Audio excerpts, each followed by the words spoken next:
Сәлеметсіңдер ме, балалар? Бірінші сынып дүниетану. 22-ші сабақ. Сабақтың тақырыбы елімнің мемлекеттік рәміздері. Балалар, рәміз деген сөздің мағынасын қалай түсінесің? Осы сөзді қолданып сөйлем құра.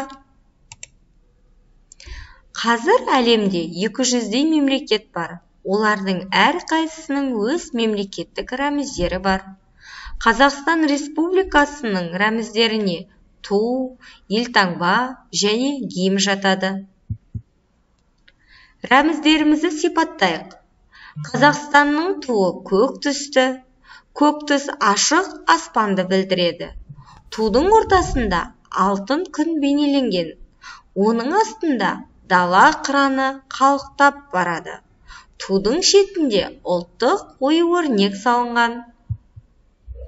Балалар, дала қыраны деген нені білдіреді деп ойлайсың? Қазақстанның елтаңбасының ортасында отбасының белгісі шаңырақ орналасқан. Шаңырақтың екі жағында қанатты тұлпарлар бейнеленген. Елтаңбамызда не себепті шаңырақ пен қанатты тұлпарлар бейнеленген? Ойланып, айт. Бұл біздің елтаңбамыз. 2006 жылы 7 қаңтардан Қазақстанның гимні қабылданды. Оның негізінде «Менің Қазақстаным» әнінің мәтіні алынды.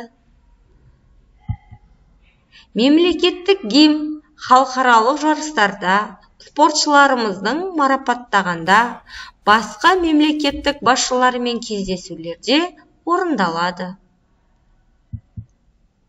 Мемлекеттік рәміздер мемлекеттің егемендігін ерекшелейтін белгілері. Оларды біз аса құрметтейміз. Қазақстан көп ұлтты мемлекет. Мұнда 130-дан астам ұлт өкілі тұрады. Республикамызда мемлекеттік тіл қазақ тілі. Балалар, суретте әлем елдерінің тулары бейнеленген. Біздің республикамыздың туын тап.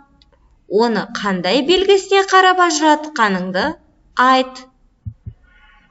Және біздің туымыз бен елтаңбамызды боя.